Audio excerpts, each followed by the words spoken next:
Hello everybody and welcome to my another presentation in the focus series, that is management of hemodynamics with the help of ultrasound and echocardiography. This presentation had made in a local conference, and I thought to record it and upload in my channel. So if you are interested, please subscribe my channel so that I will be motivated to bring more videos related to the academics. So what is the role of echocardiography while we are optimizing hemodynamics critically in patients? The data suggests that in general critical care population, transthoracic echocardiography imaging identifies a great majority of cardiac causes with shock. In nearly 90% cases of spontaneously breathing patients and around 80% cases of mechanically ventilated patients, transthoracic echocardiography can help us to provide information in terms of its hemodynamics. And in up to 50% cases, it has been shown to change management. Hands-on echocardiography has a diagnostic ability even in ventilated patients, though the quality of image may be poor compared with spontaneously breathing patients. But there is a significant therapeutic impact, and that can be as high as 40%. Even the patients who already have a pulmonary artery catheter, studies have shown that additional information up to 44% cases can be achieved with echocardiography. And it is one of the standard care or the strongly recommended to perform in a patient with unexplained shock, where it contributes in the diagnosis in nearly 50% cases. Does the timing of echocardiography matter? Studies shown that even if you're not able to pinpoint your diagnosis, if you do an immediate echo while receiving a non-traumatic, symptomatic, undifferentiated hypotensive patient, a patient is in shock, we eventually landed up to fewer variable diagnostic etiology. So eventually, it narrowed down into your diagnostic etiologies or differential diagnosis, and eventually it helps us to guide in terms of the further investigation. Does it difficult to learn by a non-cardiologist? Studies shown that even a non-cardiology resident, when has been trained to pick up the left ventricular systolic function, they are nearly as good as a echocardiographer in terms of understanding the severity of the cardiac problem or whether the cardiac function is normal or not. Even with a short course of goal-oriented handheld training, non-cardiologists can pick up beyond left ventricular systolic function, like whether the left ventricle or right ventricle is dilated, any pericardial effusion leading to tamponade, or there is an associated pleural effusion which causes a respiratory failure, leading patients landing with a shortness of breath. So probably with ultrasound, we sometimes can diagnose other causes of respiratory failure beyond cardiovascular system. So all these studies basically shown that it has a smaller learning curve compared to the conventional belief. Now, if we come back to the hemodynamics, while optimizing hemodynamics of a patient, we have three components: venous return, global cardiac function in terms of contractility, and the vascular tone. The venous return or preload is usually influenced by volume status and venous capacitance. These two are very closely related because when there is an increase in the venous capacitance, there is a relative hypovolemia happens because of the pooling of the blood into the capacitor vessels, which is very common in sepsis. So, if a patient who does not have any obvious volume loss, fluid loss, or any blood loss presented with a relative hypovolemia in terms of our clinical assessment or the ultrasound assessment that we will learn in our coming slides, we have to consider sepsis as a cause of this relative hypovolemia. For global cardiac function, we have to look for the left ventricular and right ventricular systolic function. Left ventricular diastolic function is also very important, specifically when you are dealing with patients who have landed with a shortness of breath, which also guides us regarding further need of fluid, whether further fluid is needed for hemodynamic optimization or not. In this scenario, when you are looking at the both left ventricular and right ventricular function, ventricular interdependence can play a significant role. After that, we have to look for the pericardium because pericardial tamponade can present with a hemodynamic instability, and sometimes a severe valvular dysfunction can also present with hemodynamic instability or shock. So what are the indications of doing an echocardiography in critically ill patients? So it can be done in case of circulatory failure, that means patient is in shock. For persistent shock despite initial therapy, complicated acute myocardial infarction, complicated acute aortic syndrome, massive pulmonary embolism, cardiac tamponade. Sometimes even in a scenario of cardiac arrest, we can incorporate echocardiography without hampering the quality and the frequency of CPR. It also contributes in acute respiratory failure to differentiate between cardiogenic pulmonary edema and non-cardiogenic pulmonary edema. Also, with the help of the right ventricular assessment, it guides us regarding the cause of venous failure, also in patients who have a decompensated chronic respiratory failure. So the whole things usually boil down into this fact that basically with an echocardiography, the primary use is to differentiate different types of shock. We all know there are four types of shock: hypovolemic, cardiogenic, obstructive, and vasodilatory. So the interventions are also very much limited. The primary cause or primary intervention against the cause is addressing the underlying pathology. So once we have to revert the primary pathology, only then patients will recover. Till then, we have to support the patient. Support either by fluid, vasopressor, ionotrop, and if by any means patient is severely congested, probably he or she need diuretics. So there are some principle of focused echo, and that differentiated from the conventional echocardiography. It is basically an extension of the physical assessment that I have mentioned in our previous presentations also, which is applicable for all focus assessments. Transthoracic echocardiography has a limited examination. We have limited views, and what we do, we usually ask a question to the machine, and with our assessment, we give an answer. And mostly these answers are bimodal, that is yes and no. So our conventional teaching is if you ask a specific question to the ultrasound machine, it will give you a specific answer. If you ask a vague question, it will give you a vague answer. And beyond that, mostly we use qualitative or semi-quantitative assessment. Rather than do all the necessary measurements, we will mostly go by the eye volume and the overall assessment. That will help us in our diagnosis and also in hemodynamic monitoring. If there is something doubtful, be suspicious, and we need to be aware about our limitations so that once you need help, we should not be hesitant to call a cardiologist and share our concern and ask his expert input. So how to proceed? So suppose one patient lying with a hypertension. This is a very basic, so a very superficial discussion in these slides. That once you have a patient with a hypotension, first we look at the right ventricular dysfunction or dilatation. No, then probably an obstructive shock is ruled out. Next, we look at the left ventricular systolic function and the basic valvular function. If these are normal, then cardiogenic cause of shock is ruled out. Next, we look at the preload and the preload responsiveness. Now, after optimization, if there is a preload, there is patient with no more preload responsive, till the patient is in shock, then probably only cause of hypovolemia as the only cause of shock is also ruled out. And there must be a component of vasodilatation. So that means the patient is septic. So basically, vasodilatory shock, or as an example, septic shock, is a diagnosis of exclusion. So what are the indications? Primary indications are evaluation of the global cardiac function, estimation of intravascular volume status, detection of pericardial effusion and cardiac tamponade, left ventricle and right ventricular systolic function evaluation, evaluation of the valve motion, and evaluation of the valve function. We'll keep the valve function assessment out of this presentation. We'll discuss sometime later. And what are the extended indication? Evaluation of the IVC, and eventually get some understanding about the CVP. Evaluation of the lower limb venous Doppler, and evaluation of proximal aorta for dissection and aneurysm. So let's start with a case. A 70-year-old gentleman, non-diabetic, hypertensive, and a coronary artery disease, stented 2 years back, now admitted with multiple episodes of watery diarrhea. On admission, he was hypotensive, blood pressure 80 by 50 millimeter of mercury, have not passed urine over last 8 hours, and patient is little drowsy. So we have started resuscitation, and I think you will agree that to start resuscitation, we do not need echocardiography assessment for this patient.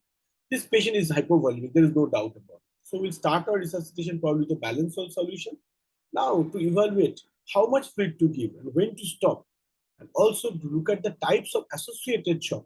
probably we need a echocardiography or ultrasound assessment. Because this patient, along with hypovolemic shock, it can have a component of cardiogenic shock and maybe a component of septic shock. Those things we need to evaluate. So these are the four basic cardiac windows. I think you can see on my cursor. This is apical, just lateral and inferior to the nipple. This is parasternal. This is second in the left, second, and third intercostal space. Subxiphoid, just below the sternum, and C4 is the suprasternal. Suprasternal has a very limited role in our daily practice. So these are the schematic presentation of the most important windows. This is subxiphoid because this is the probe, and the ventricle which is just below the probe is the right ventricle separated by liver. This is apical four-chamber, parasternal long axis. As you can see, the both atrium and ventricle, and parasternal short axis. We can only see the ventricle, left and right. So, if you look at the real-time image, this is parasternal long axis. The ventricles chambers has been mentioned: left atrium, left ventricle, right ventricle, and left ventricular outflow tract separated by aortic valve. Parasternal short axis, you can see the left ventricle and right ventricle. This is also called donut image. This is subxiphoid because we can see the right ventricle separated from the probe by liver, which is look like a mass or solid tissue, followed by left ventricle, left atrium, and right atrium. And here it is the apical four-chamber. So this is the apex just next to the probe, except left ventricle, left atrium, and right ventricle. Two ventricles separated by the septum. So this is a real-time image of apical four-chamber view. And if you observe closely, the heart rate is not regular in this patient. So there is an irregularity and probably patient doesn't AF. And in the next picture, you can see that apparently the right ventricle is dilated and the septum is probably a little flattened. So if you get an image like that, probably I will have to look the right ventricle in more detail and have to rule out the obstructive shock as a cause of hemodynamic instability. This is parasternal long axis, where you can see that the ventricles are kissing each other. So chambers are nearly empty. So probably this is more goes with a hypovolemic shock. That may be absolute hypovolemia, that can be relative hypovolemia. And same finding can be confirmed in a parasternal short axis. You can see the left ventricle and the right ventricle. This is substernal view. This is the probe position, followed by this is the lever, right ventricle and left ventricle. And once we rotate the probe with the pointer towards the Kefauver direction, we'll get the IVC. Here we can see there is a significant respiratory variability and collapsibility of the IVC. We need to remember that we have to measure the IVC, if at all we are measuring distal to the drainage of the hepatic vein. Because above that, it is the intrathoracic part, we have to measure the intra-abdominal part of IVC. What are the associated ultrasound findings? Along with volume responsiveness that we learn to evaluate in our coming slide, we also have to look for the volume tolerance. That means whenever we are giving fluid, whether there is going to be a third spacing leading to clinical worsening of the patients. So most easy organ to monitor it is the lung, because if there is a third spacing, the patient develops pulmonary edema, there will be a clinically obvious finding of hypoxia or worsening of the hypoxia. So in the first picture, there are horizontal lines parallel with the pleura. These are called A lines. It indicates normal aeration. But on the right, there are vertical hyperechoic comet-shaped lines starting from the pleura end at the base of the screen, moving with respiration and obliterating A lines. Once we have all these findings, these are called B lines, and this indicate deaeration below the probe. So it can be cardiogenic, it can be non-cardiogenic, it can be chronic, that we have to interpret in clinical context. Now, how can we differentiate between cardiogenic and non-cardiogenic? We have to understand in cardiogenic pulmonary edema, pathology is not in the lung. So that the distribution of B lines, which indicate deaeration, will be homogeneous, will have gravitational distribution. The pleural line will be smooth because the lung is not pathological, and there should not be any subpleural consolidation. But if it is non-cardiac, that means the lung is under at stake, lung is pathological, you will get, along with non-homogeneous distribution, non-gravitational distribution, will get irregular pleural line along with subpleural consolidation. That means here the lung is totally solidified. And as a result, the B lines are produced below it. So this indicates this is a very common finding in case of bilateral extensive pneumonia or ARDS. We can also use lung ultrasound for monitoring of the oxygen requirement and also monitoring of the lung function. So from left to right, we can clearly see there is a progressive increase in the number of B lines. If it happens with your fluid resuscitation, you are pretty sure that your patient, even if they may be volume responsive, they are not definitely not volume tolerant. So in this situation, probably hydrating these patients overzealously with fluid is not a good idea. Also, there are some cardiovascular assessment that guides us to see the volume responsiveness or whether this patient is volume tolerant. What we can do, we can look for the left ventricular filling pressure. A high left ventricular filling pressure, that means a high left atrial pressure, eventually indicate there is a high pulmonary pressure and probably there is a chance of pulmonary edema. That can be done by looking at the mitral E by A ratio along with the other findings. So we'll take a pulse Doppler against the mitral valve along with a tissue Doppler, and we can measure the left ventricular filling pressure and conclude our clinical requirement from that. Now we look at the anatomical evaluation of the cardiac chambers. Among the 4 chambers that we have, right ventricle is the only acutely dilatable chamber. Otherwise, if the right ventricle is dilated, it can be acute or chronic. For left ventricular dilatation or biventricular dilatation, it is mostly chronic. Atrial dilatation can happen because of pressure or volume. So if someone has a full IVC, that does not mean that patient has been volume overload. It can be because of pressure overload also. And if there is a left ventricular, right ventricular hypertrophy, it has to be because of chronic pressure overload. Why it is important? Because if the underlying lungs pathology, heart is pathological, probably our fluid resuscitation or hemodynamic intervention have to be more judicious. So, and we have to consider heart as one of the cause of hemodynamic instability. Now, if let's look at the left ventricle. Left ventricle is basically conoid shape with a pointed apex. And if you look at the major axis of left ventricle and the left atrium, it is basically 2/3 is left ventricle and 1/3 is the left atrium. And the wall thickness is normally up to 1 centimeter, 0.6 to 0.9 to be exact. If we look at the diameter of the left ventricle, best measured in the parasternal long axis view, it is less than 5 centimeter. So if the wall thickness is more than 1 centimeter or the diameter is more than 5 centimeter, probably there is a hypertrophy or left ventricular dilatation. Now compared to the left ventricle, if you look at the right ventricle, it is triangular in shape in paraapical 4 chamber or crescentic in parasternal short axis view. The diameter is less than 3 centimeter at the base and less than 4 centimeter at the mid cavity.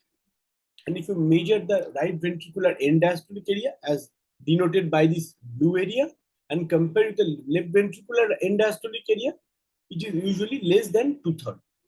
Now, once this increases, that means left ventricular dilatation. And the wall thickness of right ventricle is usually 0.5 centimeter, which has a lesser mass compared to the left ventricle. And by that, we can easily differentiate these 2 chambers. If you look at the atrium, usually the left, as you already mentioned, that left atrium is usually 1/3 of the longitudinal axis of the heart. And if measure the diameter, it's usually the transverse diameter, it is less than 4 centimeter. Intraventricular septum, it is very important to understand the right ventricular right atrial pressure.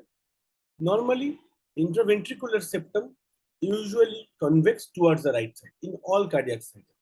But intraatrial septum is mostly right, has shown right convexity, but in mid systole there is a reversal. So by this basic knowledge, we can easily identify that what is the problem in the underlying pathology, at least on a gross basis. So if there is a dilated LA and dilated LV, there can be a dilated cardiomyopathy or mitral regurgitation. You can easily identify left ventricular aneurysm because in that situation, the apex will be thinned out and dilated compared to the base and the rest of the heart.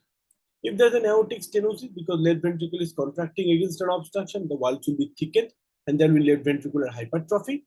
In mitral stenosis, the LA is working against an obstruction, so LA will be dilated and there will be higher pressure on the left atrium and to the right side of the heart.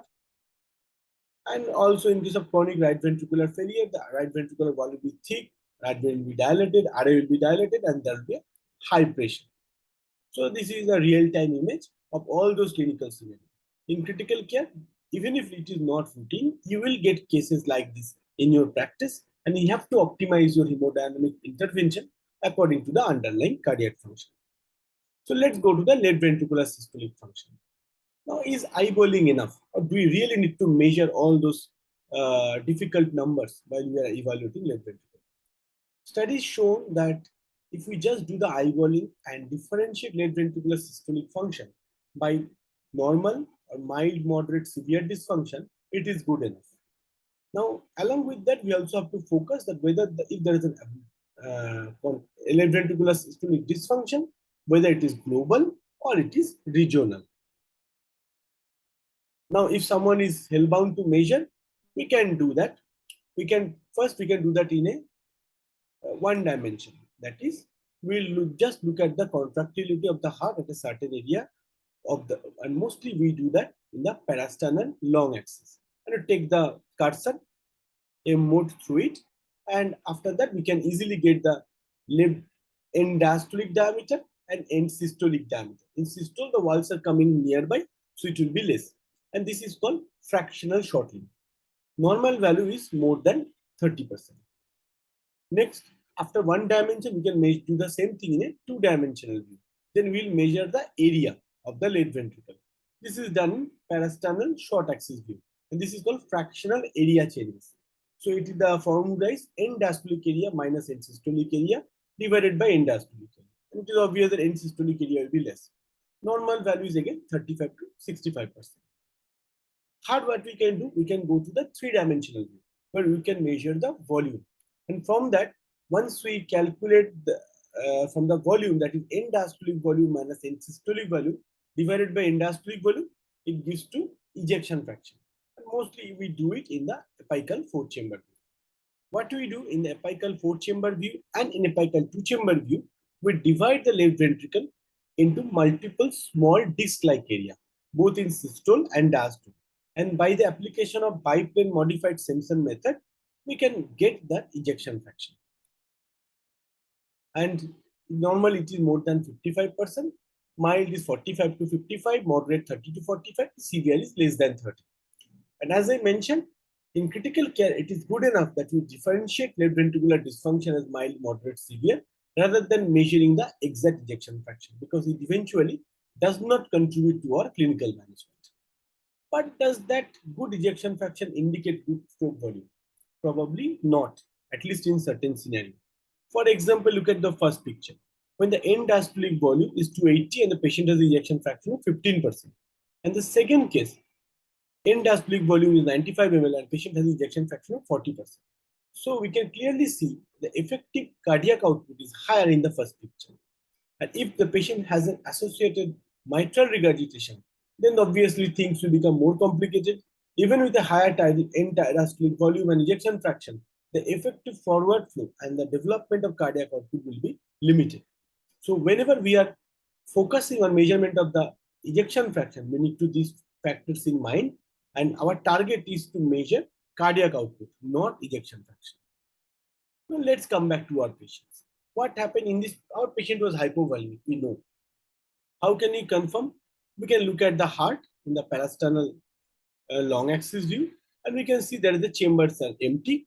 And if we measure it in the parasternal short axis and the left ventricular end diastolic area is less than 5.5 centimeters square, it clearly indicates hypovolemia. And as the both walls are coming and touching each other, this is called kissing sign.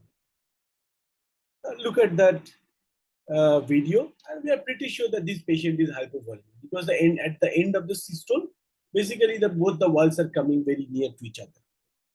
Now we start giving fluid to these patients. And if you can monitor them, you can monitor the end diastolic volume. We can clearly see that after a certain level, after a certain point, the left ventricular end diastolic volume is not increasing.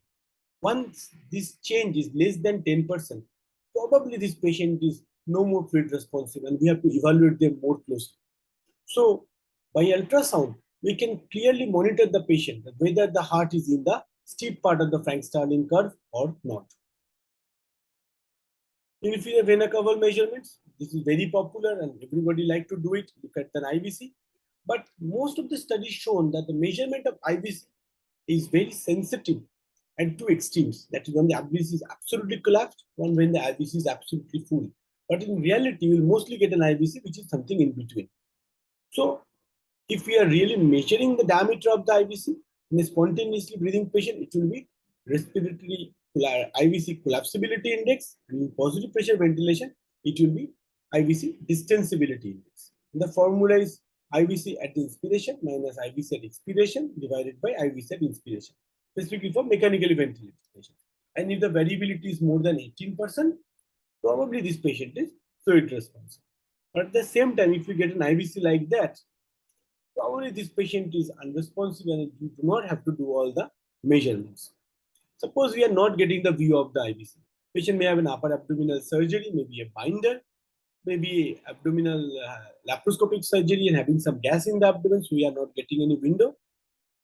The internal jugular vein distensibility can also be used to extrapolate the volume status.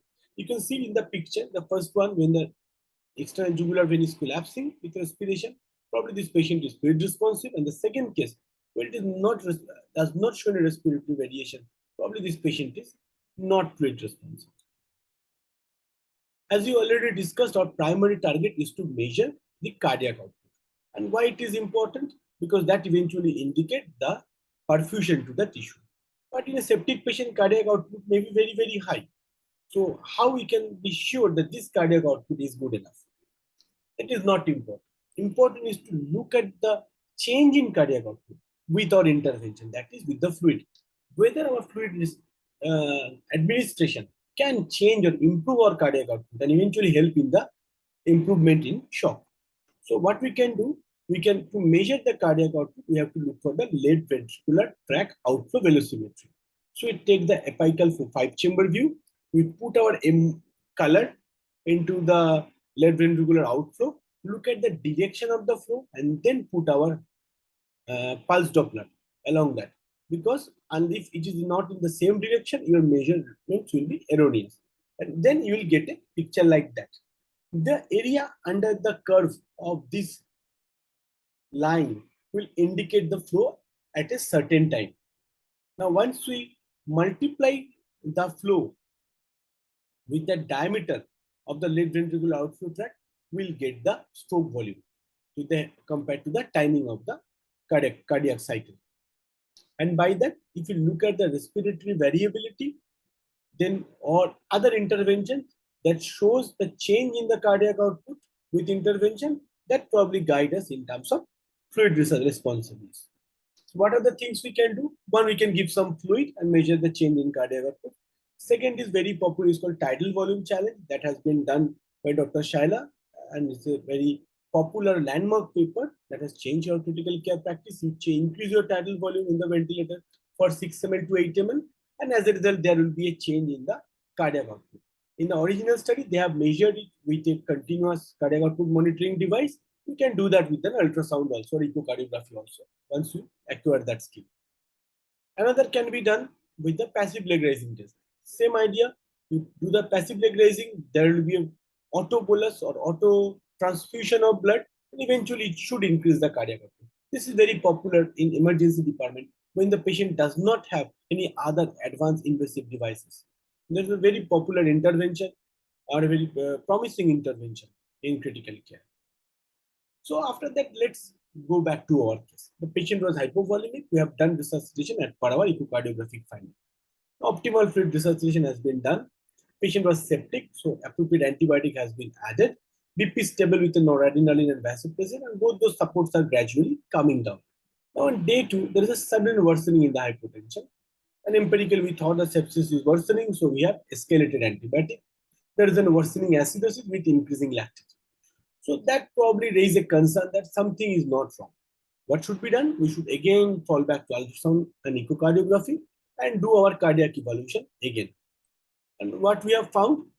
We have found that there is a significant drop in the cardiac contractility compared to the previous one.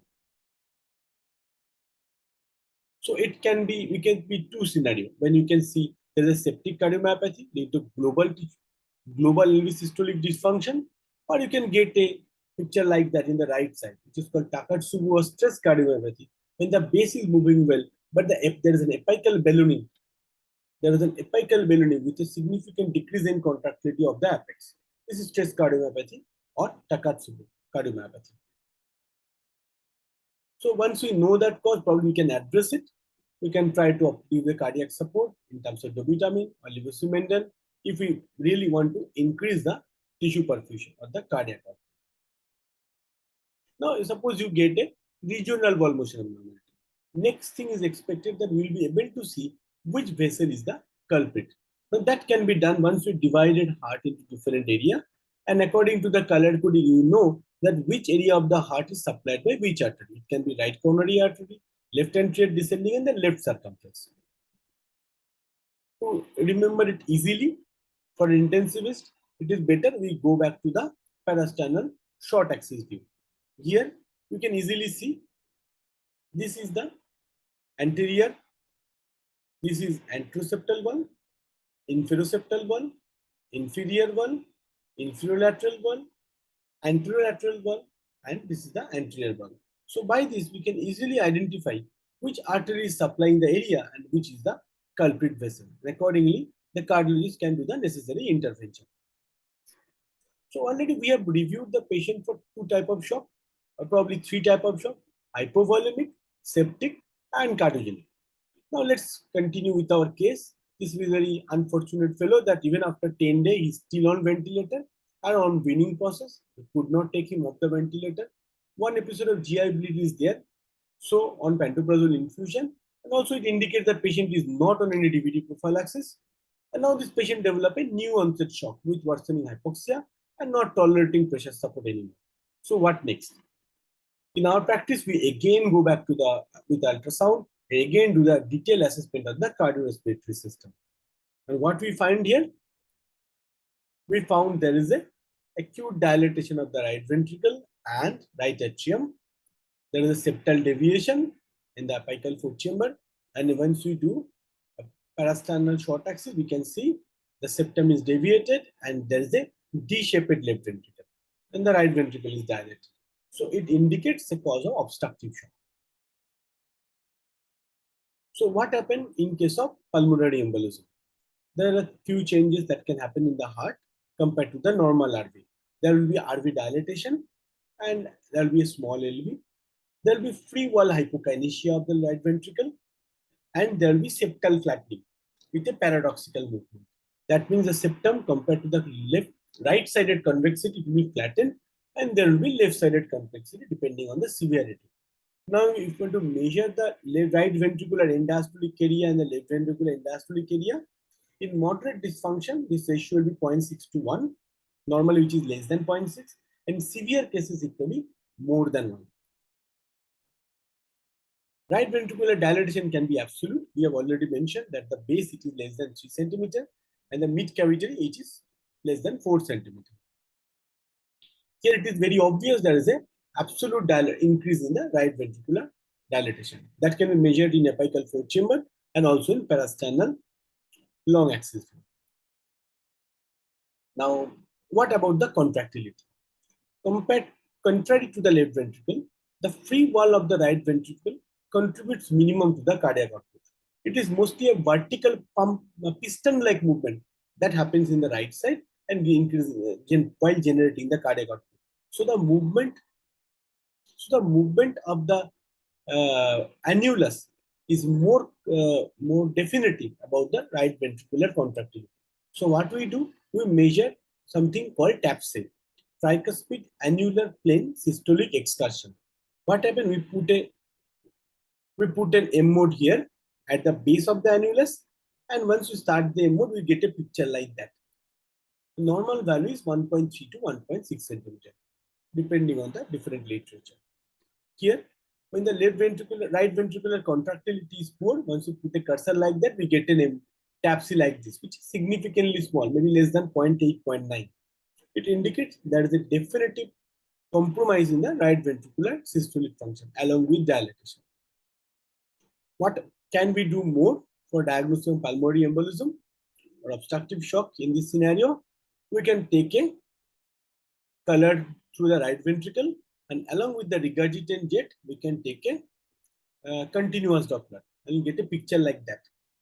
And this peak and this height along with that, it indicates the maximum velocity of the tricuspid jet. Now, once we add 10 to 15 centimeter with it, depending on the diameter of the situation condition of the IVC, we'll get the peak right ventricular systolic pressure or pulmonary pressure, pulmonary arterial systolic pressure. So if the IVC is collapsing, then it is 5 centimeter. If IVC is dilated, more than 1.5 centimeter, with respiratory variability, probably we'll add 10 centimeter. And if it is 2 centimeter and no respiratory variability, probably we'll add 15 centimeter. So basically, along with this height, we'll add 5 to 15 centimeter to get the pulmonary artery systolic pressure. Here we can clearly see the septum is deviated because of increased right ventricular pressure and giving rise to a D-shaped left ventricle. Once we get that, we have to try to identify the source of thrombus. We'll do lower limb venous Doppler, and the most common in critical care is the 4-point compression ultrasound in the lower limb, and we can easily identify a thrombus if it is there in the femoral vein. We can here we can easily identify there is a thrombus. As a result, femoral vein is not compressible. What can be the other causes of obstructive shock? It can be pericardial effusion leading to tamponade. So what are the findings will be there in case of pericardial effusion? We'll be able to see pericardial fluid. IVC will be full with minimum respiratory variability. You will get a diastolic collapse of the right ventricular free wall and systolic collapse of the right atrial free wall. So cardiac tamponade can be as obvious like that. When there is a huge volume, when you can both see the diastolic collapse of the ventricle and the systolic collapse of the atrium. Sometimes even a small fluid can cause cardiac tamponade. The volume of the fluid is not important. It is the rapidity with which it is getting collected, along with whether it is causing the hemodynamic instability or not. So what are the things we are measuring with an echocardiography in our critically ill patients? We are looking at the filling status, look for the fluid responsiveness, left ventricular filling pressure, and deciding whether this patient needs diuretics or not.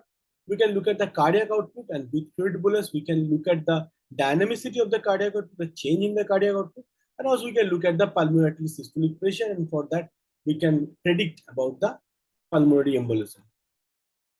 So this is one of the very landmark paper where this is called FATE protocol. When they have been protocolized, there is a protocolized approach to evaluate the heart, evaluate the patient who is in shock. We'll look at the heart in the apical, subxiphoid, and parasternal view. Along with there is a evaluation of the both lung at the base. This is another protocol which is called RUSH protocol, where just the way I have discussed regarding the preload, contractility, and afterload, they have divided the whole thing into pump, tank, and pipe. Pump is the cardiac function, tank is the preload, and pipe is the afterload. And they have given a very protocolized way how can you approach it and how can you identify the cause that is leading to hemodynamic instability. Even in advanced cardiac life support during CPR, the echocardiography can be incorporated and it helps us in the treatment of the patient. We all know that in case of asystole or in case of PE, there can be 5H and 5T, which are correctable factors like hypovolemia, hypoxia, acidosis, or in case of tension pneumothorax, tamponade or thrombosis of the pulmonary and the coronary vessels. Now, once we incorporate echocardiography into the CPR without compromising the quality and the rate of CPR, we can easily identify one of the few of the causes. Like for we have to do a subcostal four-chamber long axis or parasternal short and long axis view and apical four-chamber view. We'll look for the wall motion abnormality. If there is wall motion abnormality, whether it is limited or it is normal. If it is severely limited or moderately limited, we have to do the intervention. If there is a no wall motion abnormality, it can be pericardial effusion leading to tamponade. There can be P leading to right ventricular dilatation compared to LV. There can be underlying underfilling of the right ventricle associated with hypercontractile LV, that is hypovolemia, and they need appropriate intervention accordingly. So, to conclude, ultrasound and echocardiography is an excellent modality to review hemodynamic status. We need to remember this is an extension of the clinical assessment, so it has to be goal directed and focused.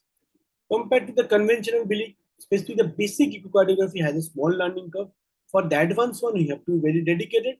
I am also trying to learn new things on our daily practice in terms of advanced echocardiography. But the drawbacks are it is user dependent. So unless you are doing it on a regular basis, you may find it difficult in one fine morning. Cannot be done continuously. That's a big problem. It can be done only intermittently. So it cannot replace a continuous cardiac output monitors like PICO or DITCO if you need a continuous cardiac output monitor. And it has the other drawbacks of ultrasound that once there is a pneumothorax, once there is a fluid in the gas in the abdomen, it cannot be used for evaluation. Then you have to fall for the other modality. By this, I'd like to conclude my presentation and I'll be happy to get your feedback regarding this. If you are interested to receive more presentation on focus or any other critical care topics, please like and subscribe my channel and I hope to see you again very soon.